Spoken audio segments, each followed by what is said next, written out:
Alors un jour, j'ai commencé une étude biblique, une méditation personnelle sur les grands hommes de la Bible et aussi les femmes, parce qu'il y a des femmes, alléluia. Mais je préfère dire les grandes figures de la Bible. Donc, nous garderons ce titre de les grandes figures. Dans tout l'Ancien Testament et dans le Nouveau Testament également, il y a des hommes et des femmes qui sont des modèles ou des exemples. Et cependant, ils n'ont pas fait que des exploits. Ils ont aussi commis des erreurs, ils ont péché parce que tous ont péché et sont privés de la gloire de Dieu, il n'y a pas d'exception. Et ils sont néanmoins des exemples pour nous. Alors, nous allons essayer de tirer profit, un profit personnel, afin de faire le bien et de fuir le mal. Dans 1 Corinthiens 10, verset 6, il est écrit « Or ces choses, toutes ces choses de l'Ancien Testament notamment, sont arrivées pour nous servir d'exemple, afin que nous n'ayons pas de mauvais désirs comme ils en ont eu. » Et là, l'auteur fait allusion au peuple d'Israël qui a fait tant de bêtises pendant des siècles et des siècles et qui a vraiment déshonoré Dieu. Et 1 Pierre 2, 21 nous dit « Christ aussi a souffert pour vous, vous laissant un exemple, afin que vous suiviez ses traces. » Amen. Alors, quand on ouvre pour la première fois la Bible, à la première page, ce livre unique et étonnant qu'on appelle la Bible, ou les Saintes Écritures, ou la parole de Dieu, eh bien, il y a 3 mots qui nous sautent au visage, qui nous interpellent et qui même nous arrêtent. Et ces 3 mots sont au commencement, Dieu. Ah là là, ça vous arrête ça. Au commencement, Dieu. Parce que Dieu, c'est un mystère. C'est le plus grand de tous les mystères, Dieu. On ne peut pas expliquer Dieu. On ne peut que croire en lui. Et si nous ouvrons notre cœur, eh bien, le Seigneur est toujours prêt à nous accueillir et nous recevoir pour pardonner nos péchés. Et si quelqu'un ce matin n'avait pas encore fait cette démarche vers le Seigneur, eh bien, nous l'invitons à le faire, afin que vous soyez sauvés et que vous connaissiez le vrai bonheur. Parce que le vrai bonheur, c'est de connaître Dieu. Ce n'est pas d'avoir un mari, une femme, des enfants, une bonne situation, la voiture, la maison, et puis quoi encore. Non, le vrai bonheur, c'est de connaître Jésus-Christ, l'agneau de Dieu qui a donné sa vie volontairement et avec joie pour chacun d'entre nous. Voilà, donc au commencement Dieu. Alors, Dieu, je répète, c'est un mystère, parce qu'on ne peut pas le localiser. La Bible nous dit qu'il remplit les cieux des cieux. Donc, c'est un être invisible, et nul n'est semblable à Dieu.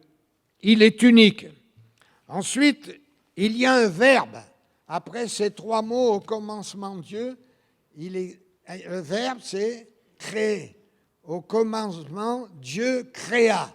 Donc nous sommes là mis en relation directe avec un créateur, le créateur unique, parce qu'il est le seul créateur, comme il est le seul Dieu.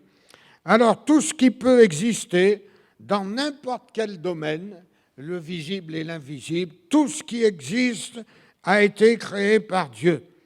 Et combien il est regrettable et douloureux que beaucoup de gens éliminent Dieu et disent « il n'y a pas de Dieu ». Quelqu'un a dit un jour qu'il faut beaucoup plus de foi pour dire que Dieu n'existe pas que pour dire qu'il existe. Et je trouve que c'est pas mal comme formule. Voilà. Alors, voilà ce que déclare l'Épître aux Romains, chapitre 1er, versets 18 à 25. La colère de Dieu se révèle du ciel contre toute impiété et toute injustice des hommes qui retiennent injustement la vérité captive. Car ce qu'on peut connaître de Dieu est manifeste pour eux, Dieu le leur ayant fait connaître. En effet, les perfections invisibles de Dieu se voient comme à l'œil nu. Il suffit de lever les yeux vers le ciel un jour où il y a beaucoup d'étoiles et on est frappé par cet aspect qui n'est qu'une infime partie de tout ce qui existe, parce que vous savez qu'il y a des milliards de galaxies, alors là, on perd la tête. Hein. Voilà. Donc, alors, ne nous occupons pas de ce qui rit, mais occupons-nous de garder la foi. Alors, ensuite, nous lisons dans Colossiens, au chapitre 1er, versets 16 et 17, Jésus est le premier-né de toute la création, car en lui ont été créées toutes les choses qui sont dans les cieux et sur la terre, les visibles et les invisibles, trône, dignité, domination, autorité. Tout a été créé par lui et pour lui. Il est avant toute chose et toute chose subsiste en lui. Il est la tête du corps de l'Église. Amen.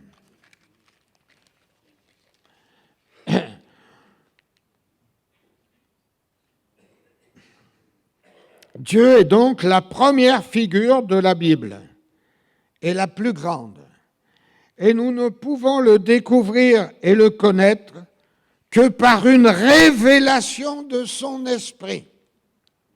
Personne, aucun être humain, aussi intelligent soit-il, ne peut connaître Dieu si Dieu ne se révèle à son cœur pour l'amener à une conviction de péché profonde et réelle, pour l'amener à placer sa foi dans le Seigneur Jésus pour que ses péchés soient pardonnés, pour l'amener ensuite à l'obéissance du baptême, car Jésus a bien dit, celui qui croira et qui sera baptisé sera sauvé, et pour découvrir ensuite toutes les richesses spirituelles que Dieu a en réserve pour chacun d'entre nous.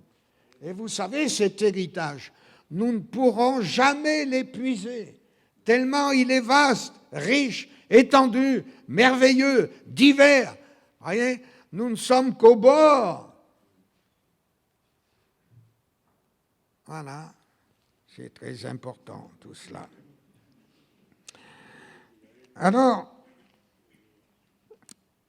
Jésus a dit à Nicodème, le docteur de la loi des Juifs, si un homme ne naît de nouveau, s'il ne naît d'eau et d'esprit, il ne peut voir le royaume de Dieu. Donc c'est une impossibilité totale de découvrir Dieu et toutes les choses de Dieu s'il n'y a pas cette révélation, cette nouvelle naissance que Dieu nous accorde.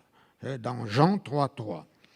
La Bible est l'unique fondement de notre foi et de notre connaissance de Dieu lui-même. On ne peut pas connaître Dieu autrement que par la Bible. C'est le seul moyen.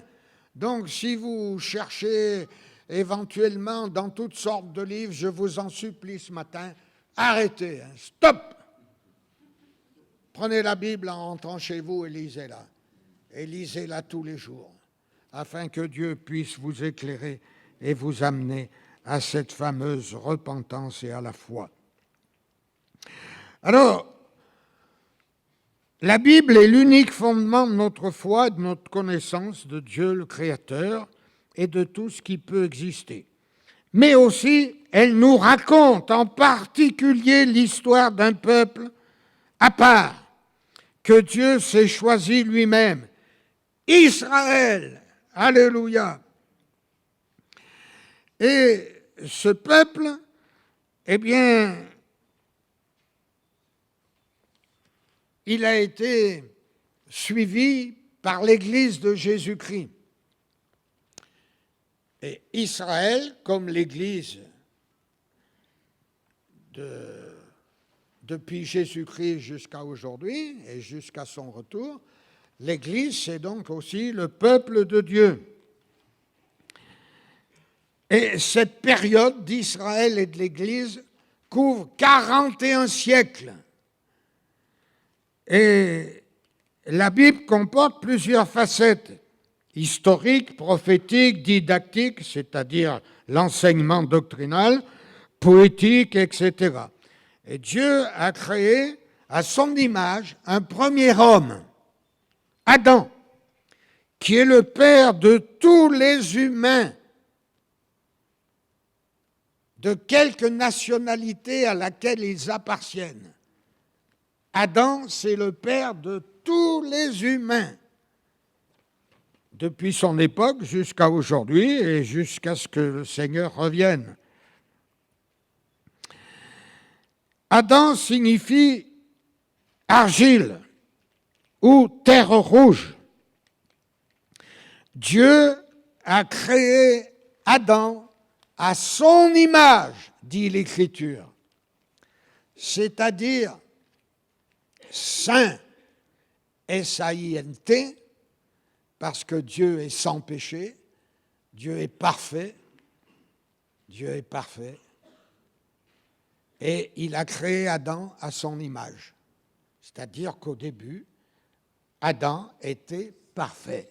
Voyez, il ne savait pas ce que c'était que le péché. Il n'avait pas de mauvaises pensées.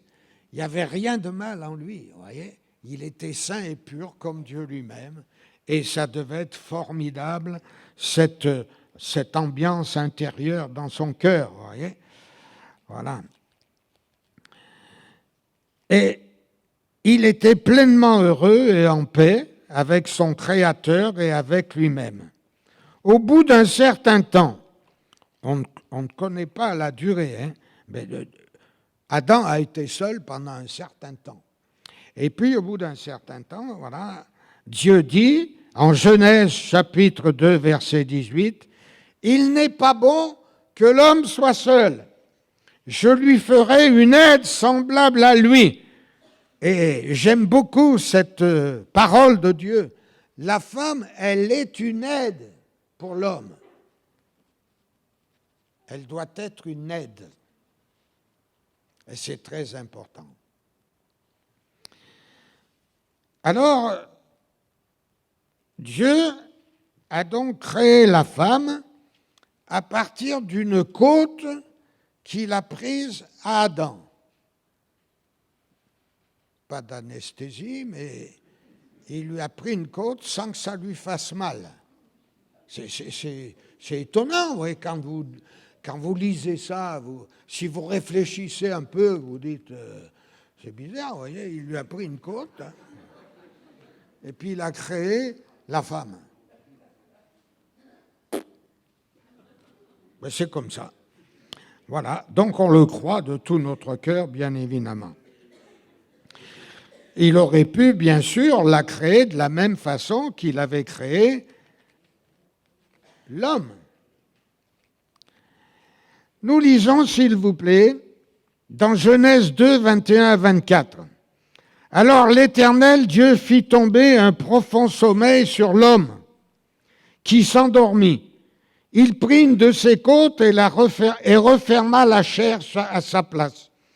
L'Éternel Dieu forma une femme de la côte qu'il avait prise de l'homme, et il l'amena vers l'homme.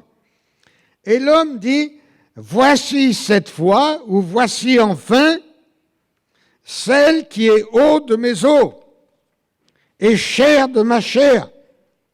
On l'appellera femme, c'est-à-dire homès, normalement dans la langue originelle. parce qu'elle a été prise de l'homme. C'est pourquoi l'homme quittera son père et sa mère et s'attachera à sa femme, et ils deviendront une seule chair. Ève fait donc son apparition sur la scène de l'humanité. Son nom signifie vivante ou tirée de l'homme. 1 Corinthiens chapitre 11 versets 8 et 9 et ensuite les versets 11 et 12. En effet, l'homme n'a pas été tiré de la femme, mais la femme a été tirée de l'homme. Et l'homme n'a pas été créé à cause de la femme, mais la femme a été créée à cause de l'homme.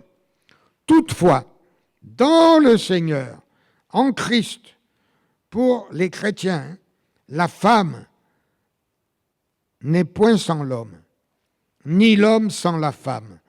Car de même que la femme a été tirée de l'homme, de même l'homme existe par la femme, et tout vient de Dieu. Alléluia. Il y a là un enseignement précieux et à saisir concernant l'interdépendance entre l'homme et la femme. Vous voyez ? Ils sont interdépendants l'un de l'autre. Et c'est très important pour la vie spirituelle équilibrée. Adam et Ève sont donc les deux premiers grandes figures de la Bible. Hélas, ni l'un ni l'autre n'ont su serrer et garder la parole de Dieu sûre et dans leur cœur. Au premier piège tendu par Satan, ils sont tombés dans le panneau et ils ont désobéi. Ils ont transgressé l'ordre divin. Pourtant, Dieu ne leur avait pas donné toute la loi qu'il donnera plus tard à Moïse, hein, parce que la loi, je vous dis, hein, c'est... Il y en a des prescriptions, pas faire ci, pas faire ça, il faut faire ci, il faut faire ça. Eux, ils avaient un seul commandement à obéir, ne pas manger du fruit de l'arbre qui était là dans le jardin, un certain arbre. Je ne sais pas ce que c'est, mais enfin, peu importe. Il y avait une parole de Dieu. Il fallait lui obéir. Et ils n'ont pas su obéir, ils n'ont pas su garder la parole de Dieu dans leur cœur. Donc, dès qu'ils ont mangé ce fruit, la mort spirituelle est intervenue, immédiatement, d'un seul coup. Ils ont été coupés de la communion, de la plénitude qu'ils avaient avec Dieu. Ils ont été coupés de cette paix intérieure. Et c'est la peur, la crainte qui s'est emparée d'eux. Vous voyez, on le voit bien, hein? Dès que ça a mal tourné, ils se sont cachés derrière les arbres du jardin en se disant « Dieu, il ne nous verra pas. » Donc, ils n'avaient pas compris grand-chose. Dieu voit tout. Dans la nuit la plus épaisse, au travers les nuages les plus noirs, Dieu voit tout. Ouais. Il sait tout, connaît tout. Voilà. On ne peut rien lui cacher. Alors, ils ont donc perdu la paix, la joie, le bonheur, la sécurité qu'ils avaient auparavant. Et c'est la crainte et la peur. Et puis, deuxièmement, la mort est intervenue, la mort physique. Mais ça, pour eux, plus tard, puisqu'ils sont morts à plus de 900 ans. Hein.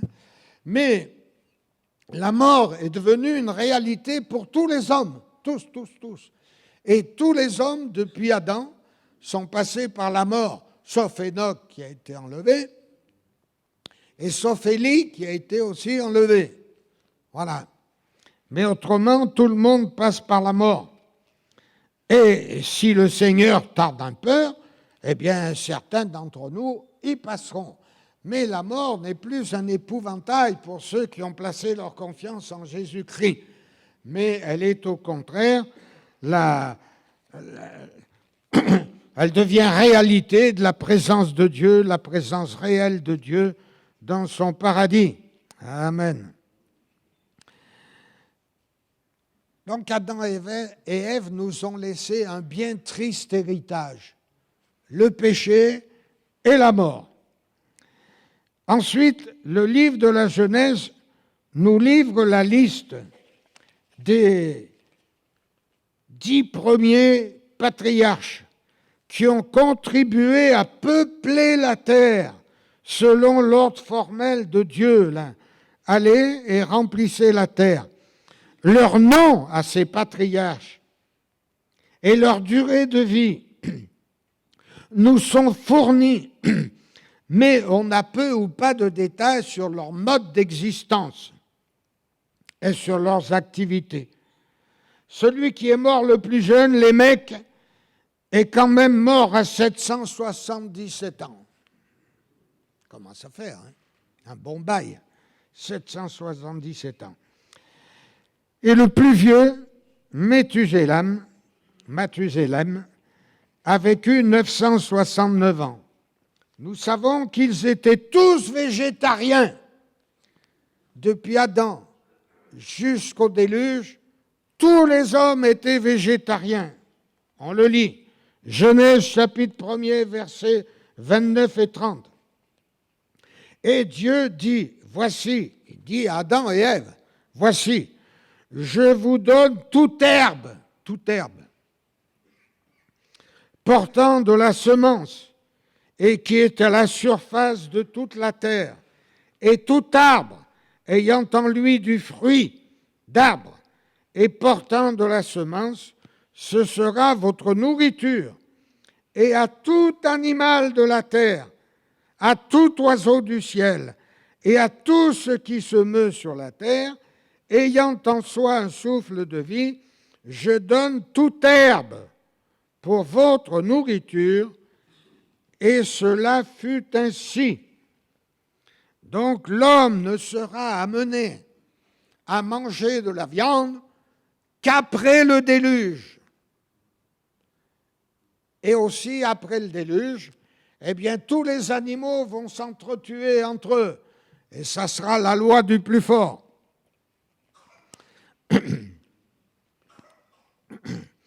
Alors, toutefois, il y a eu parmi ces 10 premiers patriarches 2 hommes d'une étrange destinée.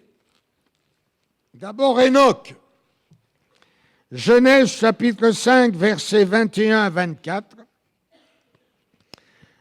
Enoch, âgé de 65 ans, engendra Méthusélah, ou Mathusalem. Enoch, après la naissance de Méthusélah, marcha avec Dieu 300 ans. Donc, je considère personnellement, vous n'êtes pas obligé de partager mon point de vue, hein, mais je considère que jusqu'à 65 ans, il a vécu avec la connaissance intellectuelle qu'il y avait un Dieu, parce que la transmission, elle se faisait de père en fils. De père en fils, depuis Adam, ils ont raconté toute l'histoire du péché, de tout ce qui s'était passé. C'était la transmission orale. Alors,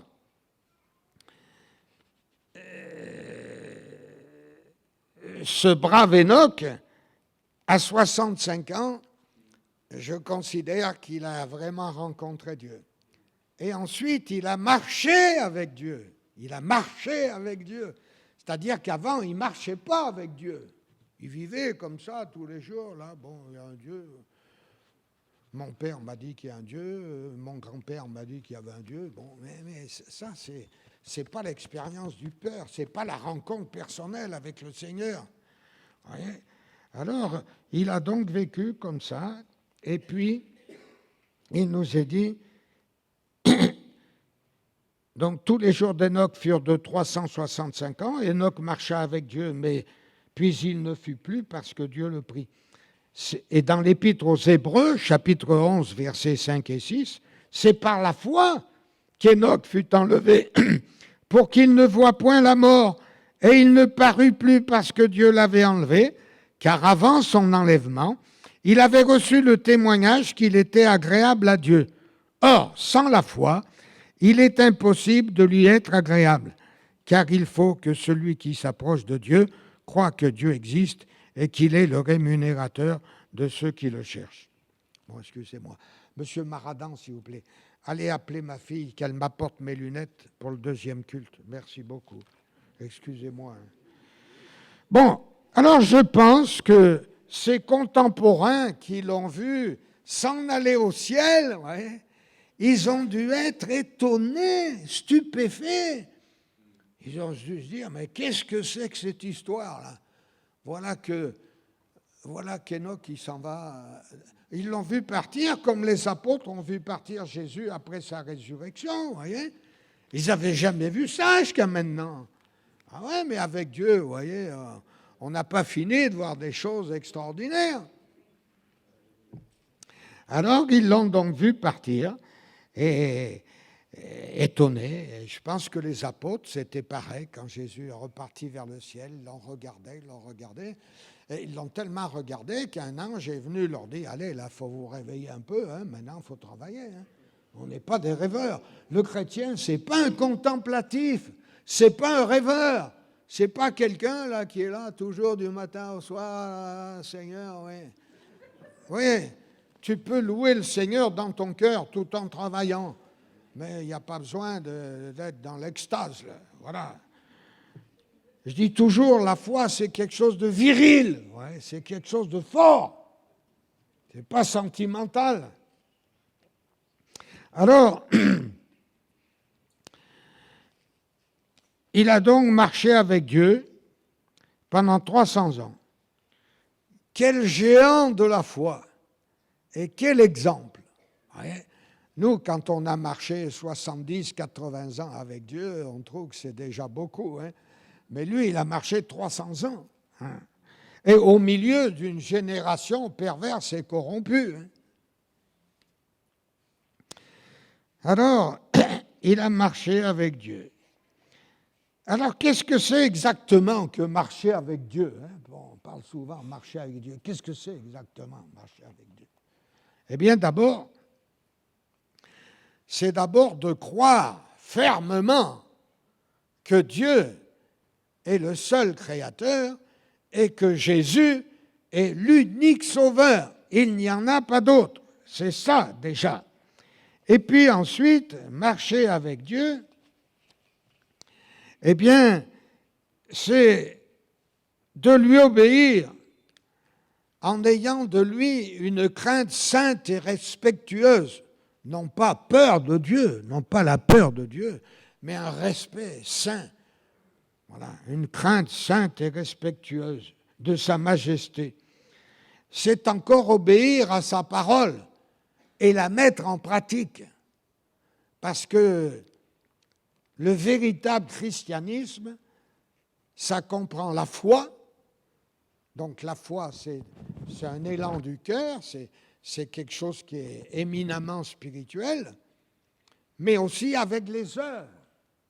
Il faut faire avec Dieu, pas pour être sauvé, mais il faut, comme dit l'Écriture, pratiquer les œuvres que Dieu a préparées d'avance, afin que nous les pratiquions tous les jours. Et être chrétien, c'est aussi rendre témoignage, ce qui est un grand privilège, rendre témoignage de Jésus-Christ et de l'Évangile à toute créature, se préoccuper de son prochain, de ses besoins. Et il est certain qu'Enoch a dû faire tout cela dans sa génération. Quand on marche avec quelqu'un, en principe, on marche à côté de lui, et du même pas, et il se crée une intimité, une communion. Nous rendons-nous compte que le Dieu créateur qui remplit la terre et les cieux marche à côté de nous. Voilà, quand tu es venu ce matin au culte, si tu es venu à pied, ben Jésus il est venu tout le long à côté de toi. M. Bazin, vous exagérez. Il n'exagère pas du tout. Puisqu'il est avec toi, il marche à tes côtés. C'est la Bible qui dit.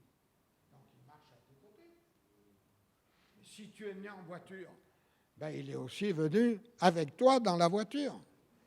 Et parfois, heureusement qu'il y est dans la voiture.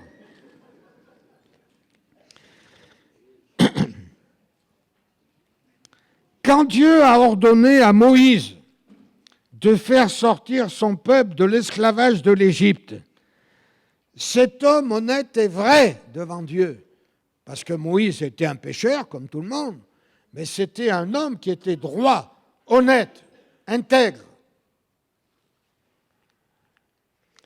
Alors cet homme dira à Dieu,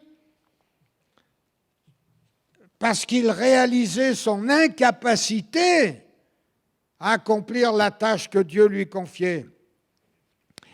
Donc il lui a dit dans Exode 39, verset 12, « Tu ne me fais pas connaître qui tu enverras devant moi. » Et au verset 14, Dieu lui répondra, « Je » Dieu lui dit, « Je marcherai avec toi et je te donnerai du repos. » Vous voyez le désir de Dieu? C'est de vous donner du repos. Si ce matin un cœur est là dans la tempête, si ça remue, là, voilà, élève ton âme vers le Seigneur, laisse tomber tous tes problèmes. Oublie-les, tu ne peux pas les résoudre, tes problèmes. Vous voyez, quand est-ce qu'on arrivera à comprendre qu'on n'a pas le pouvoir de résoudre nos problèmes? Mais lui, le Tout-Puissant, il a ce pouvoir. Donc, il faut se confier en lui simplement comme un enfant. Alors, je marcherai moi-même avec toi, je te donnerai du repos. Ce n'est pas négligeable. Hein? Alors ensuite, on va voir Noé. Son nom signifie repos, consolation.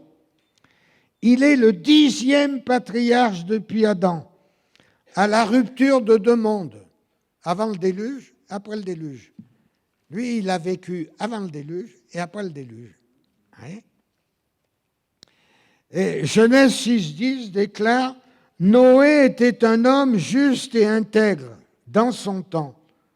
Noé marchait avec Dieu. » C'est le 2e homme depuis Adam dont la Bible nous dit qu'il marchait avec Dieu. Le premier, nous l'avons vu, c'était... Qui c'était le premier? Enoch. Et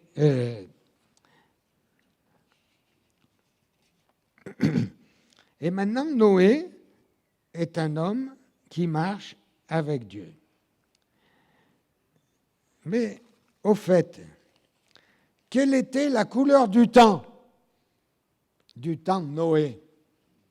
Eh bien, Genèse 6, versets 5 à 7 nous dit « L'Éternel vit que la méchanceté des hommes était grande sur la terre et que toutes les pensées de leur cœur se portaient chaque jour uniquement vers le mal.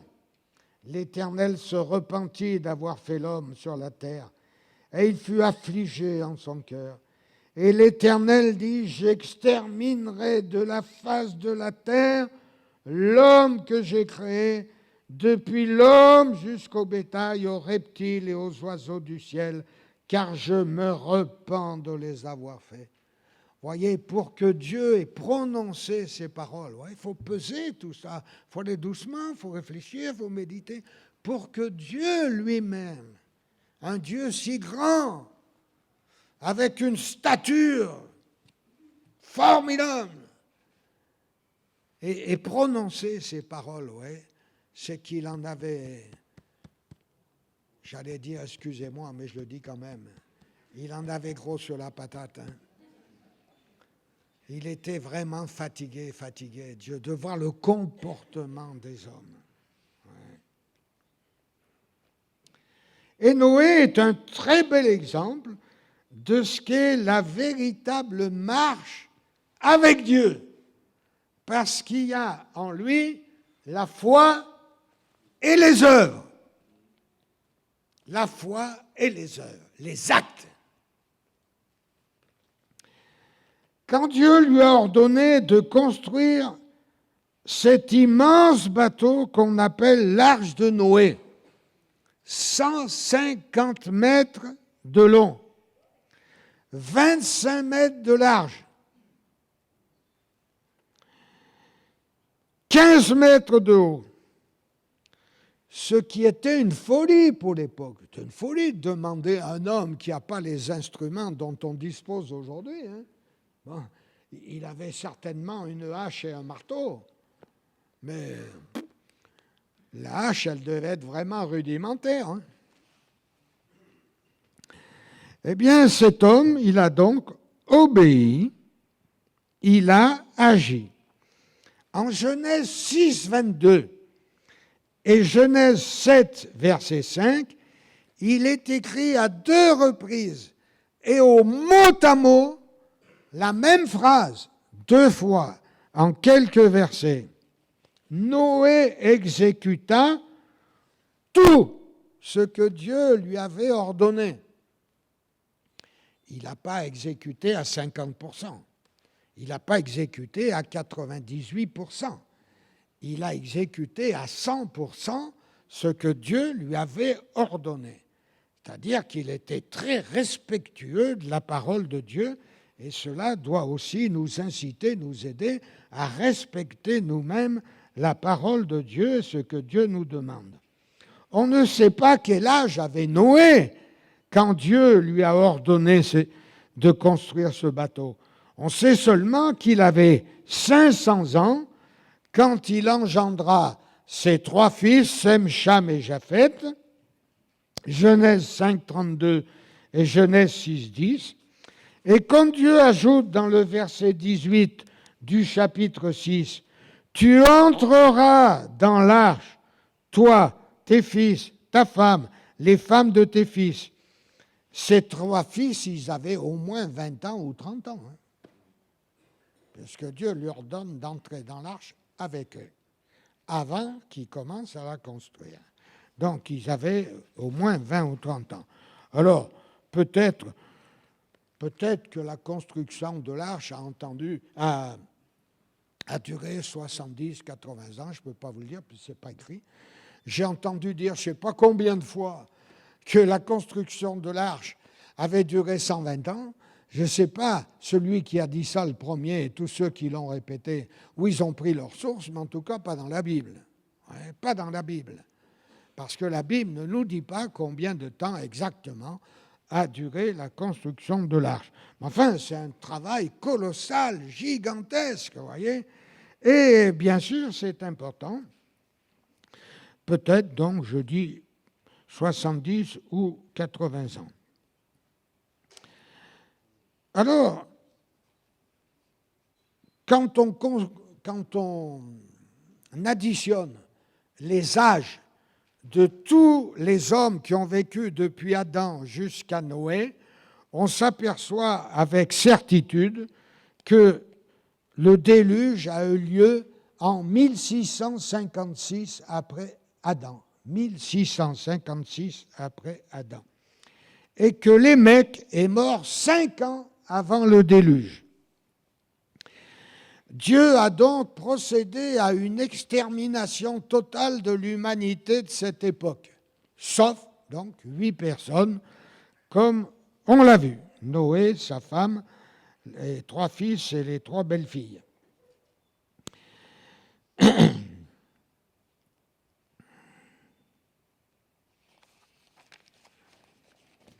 Reste là, toi. Hein. Bon. Alors, après le déluge, Dieu a fait une alliance avec Noé. Et j'aime beaucoup ce signe qui est donné par Dieu, vous voyez, parce que Dieu a dit, chaque fois que j'aurai rassemblé les eaux pour faire pleuvoir, quoi, les nuages pour faire pleuvoir, eh bien après la pluie, je ferai paraître un arc dans la nuit. Vous voyez, moi, chaque fois qu'il pleut, je regarde, je cherche l'arc-en-ciel. Et je sais qu'en ce moment-là, Dieu regarde à l'arc-en-ciel. Il se souvient qu'il a promis de ne plus exterminer la terre par les eaux. Mais par contre, hélas, Dieu a promis, à cause du péché de l'homme et de sa méchanceté, d'exterminer cette terre, pourtant si magnifique, sur laquelle nous sommes, eh bien, de la détruire un jour par le feu. 2 Pierre, chapitre 3, verset 7. 2 Pierre 3, 7. Par la même parole de Dieu, les cieux et la terre d'à présent sont gardés. Ils sont réservés pour le feu, pour le jour du jugement et de la ruine des hommes impies. La Bible fourmille de renseignements et d'indications sur lesquels nous passons parfois très rapidement. Il est dit, par exemple, en Genèse 7,20, que les eaux s'élevèrent de 15 coudées, c'est-à-dire 7,50 m, au-dessus des montagnes qui furent toutes couvertes. Donc le mont Everest, 8880 mètres, fut recouvert par l'eau du déluge. Alors, la construction de ce navire, c'était une construction hors norme. Vous voyez, ce n'est pas un petit bateau avec lequel vous allez à la pêche là, dans les environs du port de Marseille. 150 mètres de long, 25 mètres de large, 15 mètres de haut. Vous voyez, vous voyez là, tout le bâtiment entier, il ne fait que 22 mètres de diamètre. Donc déjà la largeur, c'était plus large que tout le bâtiment des Floralis. Voilà. Alors, bien sûr, la construction de ce bateau, c'était l'attraction du siècle. L'attraction, tout le monde a débarqué de tous les côtés. C'était la première entreprise de tourisme du monde. Il est venu des gens du monde entier de l'époque, vous voyez. Ils sont venus voir. Qu'est-ce que tu fais? Mais qu'est-ce que tu fabriques? Je fais un bateau. Là, en plein désert, à l'horizon, il n'y a que de la terre. Qu'est-ce que tu vas faire avec ce bateau? Voilà, c'est que Dieu m'a parlé. Voilà, Dieu m'a dit qu'il allait détruire cette génération. Et il m'a dit de construire des marches pour que vous puissiez venir vous y réfugier. Non, mais le soleil, il t'a tapé sur la tête. Tu es complètement fou. Qu'est-ce que tu veux que Dieu remplisse d'eau toute la terre et fasse mourir tout le monde? Tu es fou. Oui, on est fous, nous les chrétiens. La Bible nous dit que c'est de la folie de croire en Dieu. Seulement, voilà la folie de Dieu, puisque Dieu est fou. La folie de Dieu, elle est plus sage que la sagesse des hommes. Parce que nous, on ne voit pas plus loin que le bout de notre nez. Hein. Mais Dieu, il voit de loin, lui. Il voit de près aussi. Alors, c'était donc l'attraction du siècle et le bouche à oreille a fonctionné, plein régime. Et de toutes parts, les touristes d'un nouveau genre ont afflué auprès de Noé. Et lui, bien sûr, tout en construisant sérieusement leur arche, il leur parlait de Dieu. Et il leur disait, voilà, repentez-vous. Bien sûr, il ne leur parlait pas de Jésus, mais il parlait de Dieu. Il disait, voilà, repentez-vous, demandez pardon à Dieu pour vos péchés, changez de vie, réformez vos voies. Et, ouais, et tout en travaillant. Et tous les jours, c'était comme ça. Et ils avaient beau se moquer de lui, vous voyez, lui, il continuait. Vous voyez, les moqueries des autres, souvenons-nous bien de tout ça, les moqueries des autres, le mépris des autres, même la haine des autres si nous sommes haïs. Vous voyez, ça doit glisser sur nous comme l'eau coule sur les écailles du crocodile. Ça ne doit pas nous impressionner. Nous, notre cœur, il est avec Dieu. Notre cœur, il est dans le ciel. On a les pieds sur la terre, mais notre cœur, il est dans le ciel. Et on est donc là avec Jésus dans une paix parfaite. Alors, il les appelait à la repentance, au rejet du péché. Dans sa deuxième épître, chapitre 2, verset 5, l'apôtre Pierre qualifie cet homme de prédicateur de la justice. C'est pour ça qu'on vous dit qu'il prêchait tous les jours. Il était le prédicateur de la justice.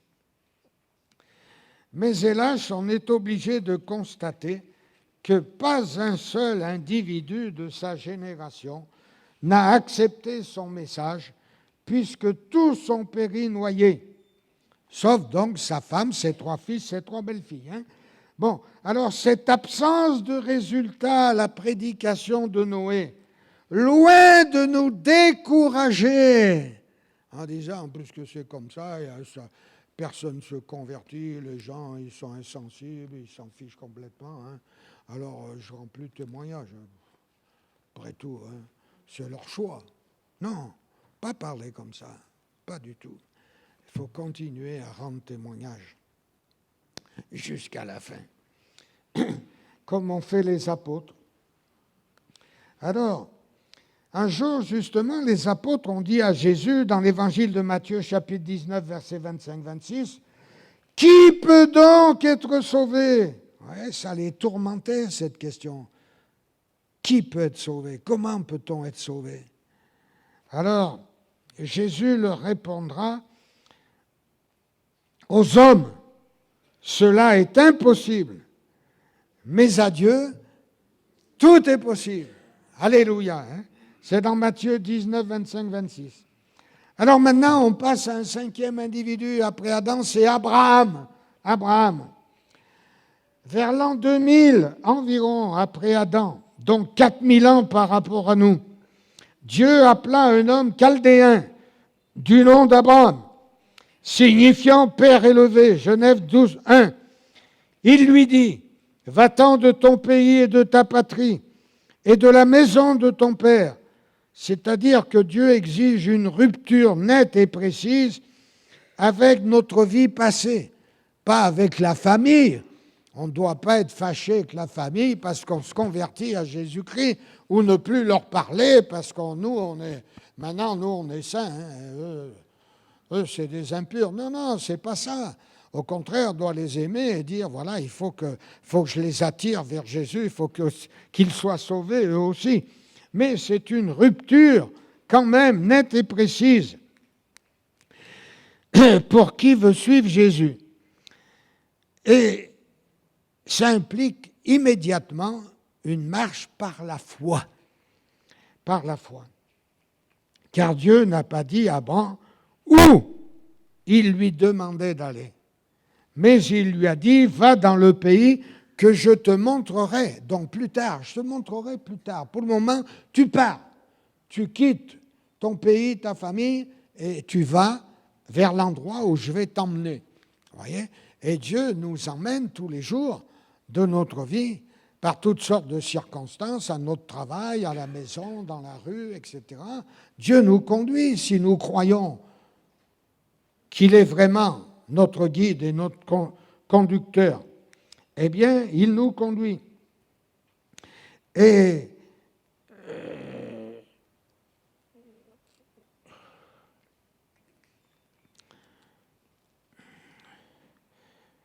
donc c'est par la foi qu'Abraham, lors de sa vocation, obéit et partit pour un lieu qu'il devait recevoir en héritage et qu'il partit sans savoir où il allait. Il ne savait pas, mais il a obéi. C'est par la foi qu'il vint s'établir dans la terre promise, comme dans une terre étrangère, habitant sous des tentes, ainsi qu'Isaac et Jacob, les cohéritiers de la même promesse, car il attendait la cité qui a de solides fondements, celle dont Dieu est l'architecte et le constructeur. Voyez, il voyait loin, très très loin, il voyait loin. Il voyait Jésus qui allait venir un jour. Parce que tous ces gens, depuis Adam, ils savaient qu'il allait venir un sauveur. Ils le savaient, cela. C'est pas une invention ou un événement du 1er siècle, de la venue en chair de Jésus sur la terre. Tous les gens qui ont vécu dans l'ancienne alliance, qui craignaient Dieu, qui avaient un saint respect de Dieu, ils avaient dans leur cœur le témoignage qu'un jour, cette promesse faite à Adam et à Ève dans le jardin d'Éden, qu'il viendrait une postérité qui écraserait la tête du serpent, ils croyaient que c'était vrai. Et ils l'attendaient, voilà, dans leur cœur. Voilà. Alors, ils savaient que Dieu est l'architecte et le constructeur de cette cité. Et pendant 100 ans qu'a duré le pèlerinage d'Abraham, là on est loin de la retraite à 64 ans, hein, parce que Il a marché 100 ans vraiment avec Dieu. Et il a parcouru tout le pays, du nord au sud, de l'est à l'ouest. Et il a séjourné à Sichem, à Bethel, un temps en Égypte à cause de la famine, parmi les chaînes de Mamré, près d'Hébreu, à Jéricho, à Guérar, etc. Vous voyez. Et cet homme était donc un pèlerin. Nous sommes pèlerins sur cette terre. Ouais. On n'a aucune espérance d'un avenir ici-bas. C'est pas ça qui nous intéresse. Notre avenir, il est là-haut. Voilà, il faut rester là-dedans. Donc Abraham a eu une descendance assez nombreuse, une postérité nombreuse. D'abord, premier fils d'Abraham avec Agar, servante égyptienne de Sarah, Ismaël, c'est-à-dire Dieu a exaucé, Genèse 16, verset 11. C'est le fils selon la chair. Ismaël, c'est le fils selon la chair. Ensuite, deuxième fils avec Sarah, sa femme, Isaac, qui veut dire rire, joie, Genèse 21, 1 à 3. Là, c'est le fils de la promesse. Formidable. La vie de Sarah fut de 127 ans, donc Abraham avait 137 ans quand elle est décédée. On ignore l'âge d'Abraham quand il a pris une autre femme, parce qu'il s'est remarié avec une fameuse Kétura, dont on ignore tout, notamment sa nationalité. Il eut d'elle 6 fils, Zimran, Jokanan, Médan, Madian, Jishbak et Shuat. Le plus connu, c'est Madian, qui est donc... Abraham a donc engendré la nation des Madianites. Et ces Madianites qui ont un jour ont acheté Joseph à une caravane qui partait en Égypte. On ne sait rien des 5 autres fils ici nommés. Donc 8 fils en tout. Abraham mourut à 175 ans, nous dit Genèse 25, 8, après une heureuse vieillesse, âgé et rassasié de jours. Il reste pour toujours un des plus beaux exemples de foi et d'obéissance pour le croyant et un bel exemple à suivre pour nous, chrétiens du XXIe siècle. Amen. Voilà, nous allons demander à notre cher frère, le pasteur M. Zolesio, de rendre grâce à Dieu pour cette parole, s'il vous plaît.